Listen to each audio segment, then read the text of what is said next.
اللهم صل على سيدنا محمد يا رب صل وسلم دائما أبدا على حبيبك. اللہ تعالیٰ نے ہمیں جو دین دیا، مذہب دیا جسے ہم اسلام کہتے ہیں،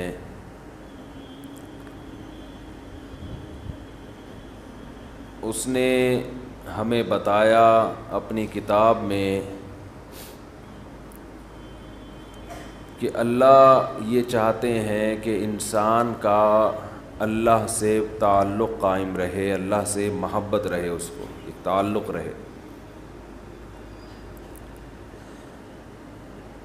اس تعلق کو برقرار رکھنے کے لیے، تعلق کو جوڑنے کے لیے اللہ نے بہت سارے احکام دیے. انسان جب ایک کام روٹین سے کرتا ہے تو وہ کرتے کرتے اس کا عادی ہو جاتا ہے، پھر وہ بھول جاتا ہے کہ میں یہ کام کر کیوں رہا تھا، اس کا مقصد کیا تھا. تو اس کی روٹین پھر تھوڑی سی چینج کروائی جاتی ہے. جب روٹین چینج ہوتی ہے اسے یہ احساس ہوتا ہے کہ پہلے مجھے یہ حکم تھا، اب مجھے یہ حکم ہے. مثال کے طور پر ہمیں حکم ہے کہ ہم ذکر آہستہ آواز سے کریں. اسلام میں ذکر بالجہر کو، اونچی آواز سے ذکر کو پسند نہیں کیا گیا. صحابہ سفر کے دوران اونچی آواز سے ذکر کر رہے تھے تو آپ صلی اللہ علیہ وسلم نے فرمایا تم کسی ایسی ذات کو نہیں پکارتے جو بہرا ہو، وہ تو سنتا ہے. لیکن ہم دیکھتے ہیں کہ بقرعید کے دنوں میں، ایام تشریق میں نمازوں کے بعد بلند آواز سے تکبیر کہلوائی جاتی ہے. اللہ اکبر، اللہ اکبر، لا الہ الا اللہ، اللہ اکبر، اللہ اکبر وللہ الحمد. یہ روٹین سے ہٹ کے،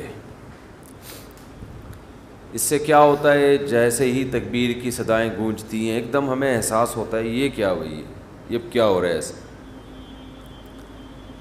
فوراً توجہ اللہ کی طرف جاتی ہے کہ بھئی اب اللہ نے اس طرح سے ذکر کرنے کا ہمیں حکم دیا ہے. اب اللہ کا حکم یہ ہے. اور یہ تکبیرات ہم فجر کو پڑھتے ہیں اور ایام تشریق میں یعنی 13 ذی الحجہ کی عصر میں جا کے ختم کرتے ہیں. حالانکہ قربانی کے ایام 3 ہیں، تو مسلسل بلند آواز سے ذکر کرتے ہیں. پھر اللہ تعالیٰ نے عبادت کا طریقہ بھی بقرعید کی ایام میں بدل دیا کہ اللہ کو یاد کرنے کا طریقہ یہ ہے کہ جانوروں کے گلے پہ چھری پھیرو. یہ بھی روٹین سے ہٹ کرے. عجیب ہی نوعیت کی عبادت ہے. لوگ جاتے ہیں، جانور خریدتے ہیں، اسے لے کے آتے ہیں. غیر مسلم پوچھتے ہیں ابھی تمہیں کیا ہو گیا، ابھی تو اچھے بھلے تھے، تم کیوں بکروں کے گایوں کے پیچھے ہاتھ دھو کے پڑ گئے ہو؟ پورے سال تو ہم نے کبھی نہیں تمہیں ایسا کرتے ہوئے دیکھا. یہ ایک دم سے کیا سیزن آتا ہے اور ہر آدمی گائے لا رہا ہے، بکرے لا رہا ہے، جانور لا رہا ہے، گلیوں میں گھما رہا ہے اور اسے کاٹ کے کھا بھی رہا ہے اور کھلا بھی رہا ہے. غیر مسلم پوچھے گا بھائی یہ کیا ہو گیا، ہم کیا کہیں گے بھائی یہ کس کا حکم ہے؟ اللہ کا. تو یہ اللہ کو یاد کرنے کے اللہ نے بہانے رکھے ہیں. حج میں کیا ہوتا ہے، بالکل ایک الگ نوعیت کی روٹین سے ہٹ کے آپ لاکھوں روپے خرچ کر کے بیت اللہ کی زیارت کے لیے جاتے ہیں، بیت اللہ کا طواف کرتے ہیں، کنکریاں مارتے ہیں. دنیا پوچھتی ہے ابھی کیا ہو گیا بھائی، اتنے روپے خرچ کر کے اس کام کے لیے آئے تھے، یہاں پتھر مارو گے اور اس گھر کا طواف کرو گے، اس پہ اتنا پیسہ خرچ کیا، اس سے کیا مل رہا ہے تمہیں؟ تو ہم جواب میں کیا کہتے ہیں؟ بھائی کس کا حکم ہے؟ اللہ کا۔ رمضان میں ایسے ہی ہوتا ہے، پورے سال ہماری ایک روٹین چلتی ہے، صبح اٹھیں گے، ناشتہ کریں گے، آفس جائیں گے، دوپہر کا کھانا کھائیں گے، پھر کچھ لوگ تھوڑی دیر آرام کرتے ہیں، کچھ نہیں کرتے، پھر چائے کا ٹائم ہے، پھر پان کا ٹائم ہے، پھر گٹکے کا، نسوار کا، سارا دن منہ چلتا ہی رہتا ہے۔ اس کے بعد جناب گھر آئیں گے، پھر رات کا کھانے میں کیا کھانا ہے، کھانا کھانا کھانا کھانا صبح سے لے کے شام تک۔ نارمل روٹین میں 6-7 گھنٹے کوئی انسان کھائے پیے بغیر رہ لے، کچھ بھی نہ کھائے، ایسا کہیں بھی نہیں ہوتا، پوری دنیا میں نہیں ہوتا۔ کچھ نہ کچھ تو انسان چکھ ہی لیتا ہے۔ بھئی 6 گھنٹے سے کچھ نہیں کھایا، چلو تھوڑی سی چینی اٹھا کے منہ میں رکھ لو، چلو 2 گھونٹ پانی کے ہی پی لو، ایسا ہی ہوتا ہے نا۔ چلو بھائی 2 نوالے، چلو دودھ کے دیگچی سے ڈھکن ہٹا کے 1 چمچ ملائی چاٹ لو۔ ہر آدمی کے الگ طریقے، کچھ بھی نہیں یار آدھا کپ چائے پی لو، صبح سے چائے نہیں پی لو، کہہ رہے ہوتے ہیں نا۔ لیکن رمضان میں کیسی اللہ تعالیٰ روٹین چینج کراتے ہیں، ایک دم عالم اسلام میں ایک تہلکہ مچتا ہے۔ سحری تقریباً صبح 5 بجے بند ہو رہی ہے، تقریباً، اوپر نیچے، ایسا نہ ہو آپ ساری دنیا میں 5 بجے تک کھاتے رہیں بیٹھ کے، مثال دے رہا ہوں۔ تو 5 بجے کے بعد 6 7 8 9 10 11، دوپہر 11 بجے 6 گھنٹے ہو گئے، آپ نے نہ کچھ کھایا اور نہ پیا۔ چلو 6 گھنٹے، 12 1 بج گیا اور 8 گھنٹے ہو گئے۔ نارمل دنوں میں ایسا نہیں ہوتا کہ 8 گھنٹے تک ایک نوالا بھی آپ نہ چکھیں۔ کوئی غیر مسلم آپ کے ساتھ ہو تو وہ کہے گا شاید اب یہ کھا لے گا کچھ، 8 گھنٹے، 1 بجے تک کتنا ٹائم ہوتا ہے؟ 8 گھنٹے ہو گئے، شاید اب یہ کچھ 2 نوالے کھا لے، پھر وہ آپ کو دیکھ رہا ہے بھائی ابھی بھی نہیں کھا رہی ہے۔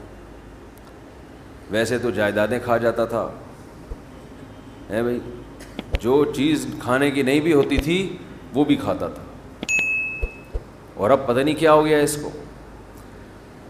1 بجے کے بعد پھر 2 بجے، 3 4، شام 5 بج گئے اور 12 گھنٹے ہو گئے۔ وہ حیران ہوگا یار ابھی بھی نہیں کھایا اس نے۔ پھر 6 بجے، پھر 7 جب بجے ہیں تو 14 گھنٹے ہو گئے۔ ہو سکتا ہے کوئی غیر مسلم آپ کے ساتھ ہو، دیکھے کہ بھئی آج شاید اس کو کھانا نہ ملا ہو، 1 دن برداشت کر لیا اس نے، 14 گھنٹے تک نہ کھایا اور نہ پیا۔ شاید کچھ شوگر لیول کم کرنا چاہتا ہو، یہ کسی ڈاکٹر نے مشورہ دیا ہو کہ آج تمہاری آنتوں میں کوئی سوزش ہے، کوئی پرابلم ہے، تو 14 گھنٹے تک مت کھاؤ۔ اس کے بعد آپ نے کھایا، وہ الگ بات ہے، پھر ایسا کھایا کہ پولیس بھی آپ کو نہیں روک سکی۔ پھر کیا ہوا ہے کہ آپ سارا دن آپ نے روزہ رکھا، اس کے بعد غیر مسلم دیکھے گا کہ شاید اب ان کے مذہب میں نماز کی آج چھٹی ہوگی، کیونکہ انہوں نے نماز سے بڑھ کر محنت والا کام کر لیا ہے۔ لیکن وہ دیکھتا ہے کہ اب یہ عشاء کے بعد اور مزید لمبی لمبی رکعتیں پڑھنا شروع کرتے ہیں، جو پورے سال میں یہ عمل نہیں ہوتا۔ اِنَّهُ يَرَاكَ حِينَ تَقُومُ وَتَقَلُّبَكَ فِي السَّاجِدِينَ، اے نبی جب آپ نماز کے لیے کھڑے ہوتے ہیں وہ اللہ آپ کو دیکھتا ہے اور سجدہ کرنے والوں کے ساتھ الٹتا پلٹتا بھی آپ کو دیکھتا ہے اللہ. تراویح میں کیسے رکوع میں جا رہے ہیں, پھر قومہ میں جا رہے ہیں, پھر سجدے میں گر رہے ہیں, پھر سجدے سے بیٹھ رہے ہیں, پھر دوبارہ سجدے میں جا رہے ہیں, پھر کھڑے ہو رہے ہیں, پھر دوبارہ رکوع, پھر قومہ, پھر سجدہ, پھر سجدے سے. کوئی کھڑے ہو کر دیکھ رہا ہو جس نے کبھی یہ عبادت نہ دیکھی ہو تو وہ حیران ہوگا نا کہ یہ مسلمان پاگل ہو گئے ہیں, دماغ خراب ہو گیا ہے, ان کو ڈاکٹر نے ایکسرسائز کا کہا ہے, ایک ہی کام کیے چلے جا رہے ہیں, کیے چلے جا رہے ہیں, رکنے کا نام لے ہی نہیں رہے. جس نے کبھی یہ عبادت نہ دیکھی ہو تو حیران ہوگا نا یہ کر کیا رہے ہیں. ایسا تو کسی چرچ میں نہیں ہوتا, ایسا تو کسی مندر میں نہیں ہوتا, ایسا تو کسی یہودیوں کی عبادت گاہ میں نہیں ہوتا. کتنی لمبی لمبی رکعتیں ہوتی ہیں تراویح کی.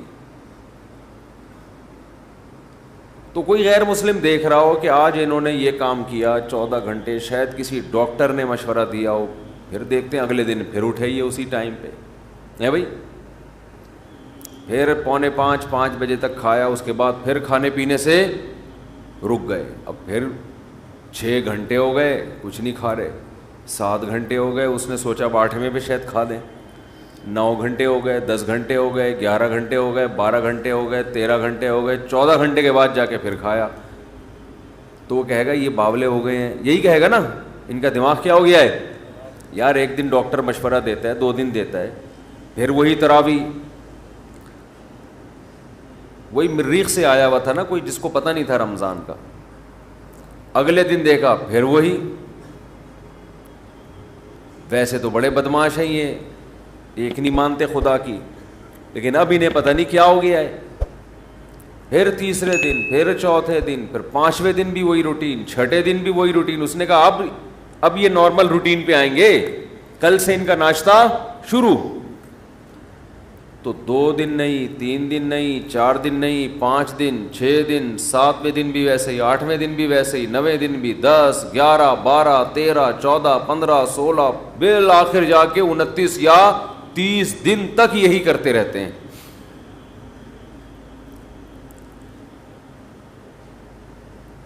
تیس دن کے بعد جا کے اللہ ان کو سہولت دیتا ہے, بھائی اپنی پرانی روٹین پہ واپس آ جاؤ.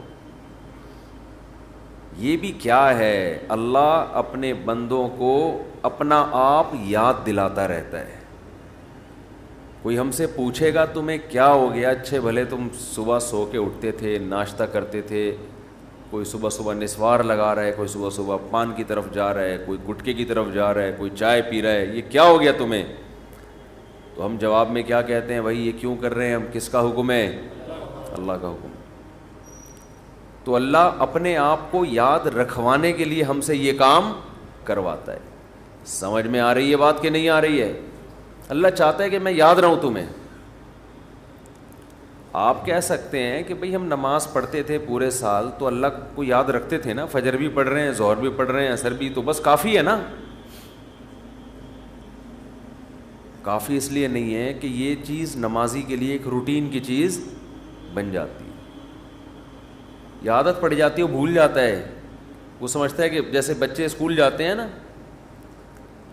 تو بچوں کو تھوڑی پتہ ہوتا ہے میں نے اسکول اس لیے جا رہا ہوں کہ میں سائنسدان بنوں گا, میں ڈاکٹر بنوں گا, میں انجینئر بنوں گا, میں پائلٹ بنوں گا. بچے اس کے لیے جا رہے ہوتے ہیں, ایک روٹین, ایک عادت پڑ چکی ہے. وہ کہتے ہیں زندگی میں ہم پیدا ہی اس لیے ہوئے ہیں کہ رات کو ہم نے جلدی سونا ہے, صبح اٹھنا ہے, ہماری امی نے ہمیں ناشتہ کرا کے دھکا دے کے وین میں بٹھا دینا ہے, پھر وین جائے گی, پھر وہاں ہم اتریں گے, ٹیچر ہمیں پڑھائیں گے, پھر چھٹی ہوگی, پھر وہاں سے گھر آئیں گے, بس. تو وہ روٹین کی چیز بن جاتی ہے. تو اللہ تعالیٰ اپنے بندوں کو اپنا آپ یعنی اللہ یاد دلانے کے لیے عبادت کی روٹین میں چینجنگ لاتے رہتے ہیں. اور دیکھیں کیا کرتے ہیں اللہ تعالیٰ, نماز قضا کرنا اسلام میں سب سے بڑا جرم, اس سے بڑا جرم اسلام میں نہیں ہے. حج میں اللہ نے کہہ دیا کہ جب میدان عرفات میں وقوف عرفہ کرو تو مغرب پڑھنے کی اجازت نہیں ہے, قضا کرو مغرب. کوئی غیر مسلم کسی نمازی کے ساتھ رہا ہو اور اس نے دیکھا ہو کہ یار یہ کبھی نہیں دیکھا اس کو میں نے زندگی میں نماز چھوڑتے ہوئے. جو نمازی لوگ ہیں اگر کوئی ان کو 1 کروڑ کی آفر کرے کہ تو مجھ سے 1 کروڑ لے لے, آج مغرب کی نماز چھوڑ دے, وہ چھوڑے گا؟ کبھی بھی نہیں چھوڑے. نمازی ہوگا تو نہیں چھوڑے گا, وہ کہے گا 1 کروڑ یا 1 ارب میرے لیے کیا یہ برابر.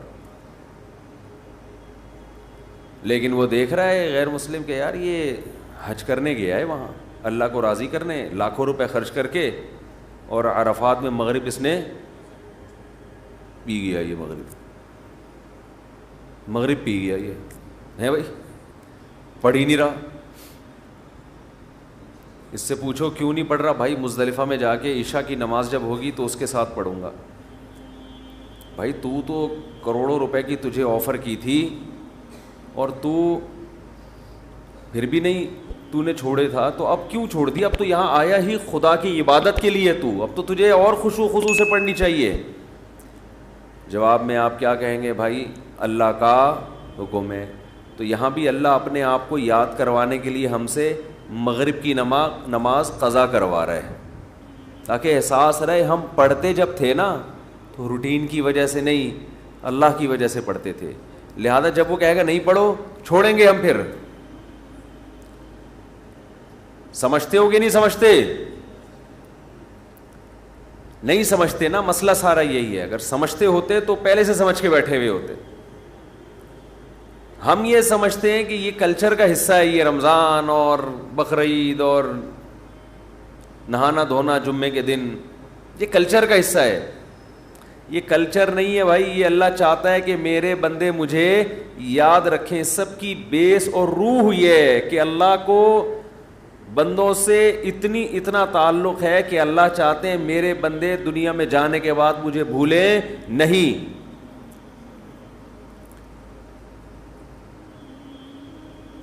مجھے یاد رکھیں میرے بندے. تو ہر وہ چیز جو آپ کو اللہ یاد کرواتی رہے گی, اللہ کی نظر میں اس چیز کی ویلیو سب سے زیادہ ہے. کون سی چیز ہے جو آپ کو سب سے زیادہ اللہ یاد دلاتی ہے؟ وہ عبادت ہے دعا. سمجھتے ہیں کہ نہیں سمجھتے؟ آج دعاؤں میں زیادہ زور نہیں ہے, یہ بڑا مسئلہ ہے.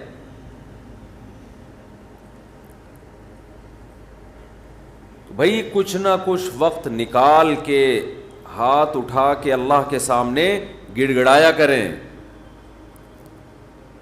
آج ہم لوگوں نے دعائیں مانگنا چھوڑ دی ہیں.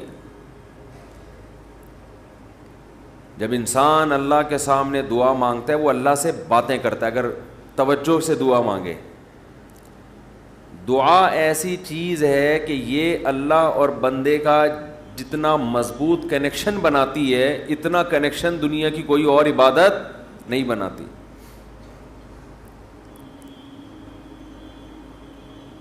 ہمیں شیطان ورغلاتا ہے کہ اس سے مل کیا رہا ہے تمہیں, نظر تو کچھ بھی نہیں آتا, ملتا تو کچھ بھی نہیں ہے.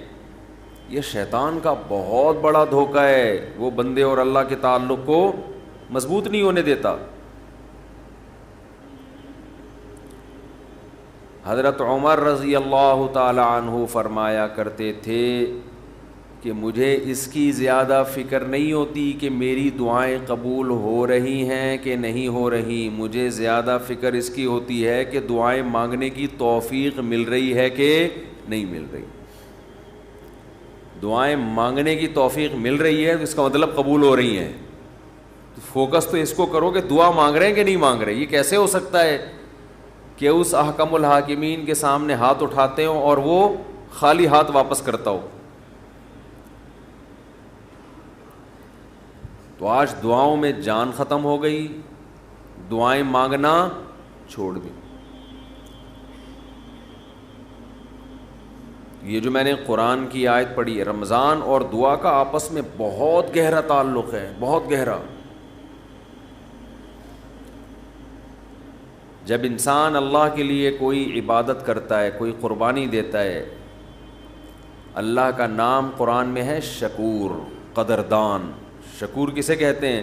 قدردان. آپ تھوڑا کرو وہ اس کی قدر بہت زیادہ کرے.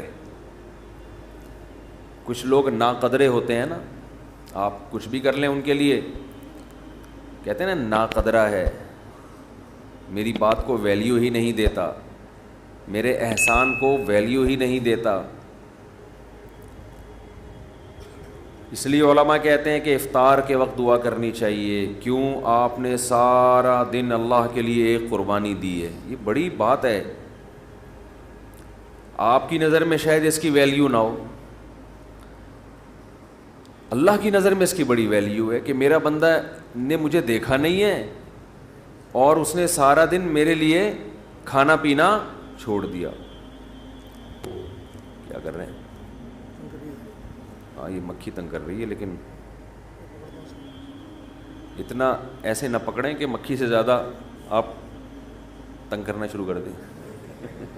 ٹھیک, بس بھاگ گئی, نام ہی کافی ہے. تو کیا بات چل رہی تھی یار؟ دعا کی تو چل رہی تھی. یہ یہاں ہاں افطار کی بات کر رہا تھا میں. تو ہم اس کو شاید ہلکا سمجھتے ہوں, لیکن اللہ کی نظر میں یہ ہلکا عمل نہیں ہے. اللہ کہتے ہیں مجھ پر ایمان رکھتے ہیں, مجھے مانتے ہیں. اگر اللہ کو نہ مانتے ہوتے تو کوئی کسی کے کہنے پر کھانا پینا, آج کل تو لوگ ڈاکٹروں کے کہنے پہ نہیں چھوڑ رہے. ڈاکٹر کہتا ہے کہ آپ کو نقصان دے گا کھانا پینا, آپ ڈائٹنگ کرو, مت کھاؤ, پھر بھی کھا رہے ہیں لوگ کہ مر جائیں لیکن کھانا نہ چھوڑیں. تو یہ کتنی بڑی اللہ کی رحمت ہے. اللہ تعالیٰ پورے رمضان میں ہم سے کھانا پینا چھڑوا دیتے ہیں, توفیق دے دیتے ہیں. تو میرے اور آپ کے دل میں شاید قدر نہ ہو, لیکن اللہ تو قدردان ہے, وہ اس عمل کی بہت زیادہ قدر کرتا ہے. اس لیے کہتے ہیں کہ افطار کے وقت دعائیں قبول ہوتی ہیں. تضرع کا وقت ہے, عاجزی کا وقت ہے. تو دعائیں خوب کثرت سے کیا کریں. دعاؤں میں عاجزی, گڑ گڑانا, لجاجت کرنا. نبی صلی اللہ علیہ وسلم نے فرمایا دعا رو کے مانگو, اور رونا نہ آئے تو رونے جیسی صورت بنا لو, صورت بنا لو رونے جیسی. ہمارے نبی نے ہمیں, کیونکہ اللہ کے سفیر ہیں نا, اللہ کا پیغام لے کر آئے, تو ہر چیز میں ہمیں گائیڈ کر دیا ہے. غیر مسلم کے پاس نہ مانگنے کا طریقہ ہے, کس سے مانگنا ہے یہ بھی نہیں پتہ, کیا مانگنا ہے یہ بھی نہیں پتہ. کبھی ادھر جا کے مانگ رہا ہے, کبھی ادھر جا کے مانگ رہا ہے, یہ بھی نہیں پتہ مانگنا کس سے, کیسے مانگنا ہے. کوئی یوں مانگ رہا ہے, کوئی کسی اور اسٹائل سے مانگ رہا ہے, یہ بھی نہیں پتہ. کون سے ٹائم پہ مانگنا ہے جس میں قبولیت کا امکان زیادہ ہے, یہ بھی نہیں پتہ.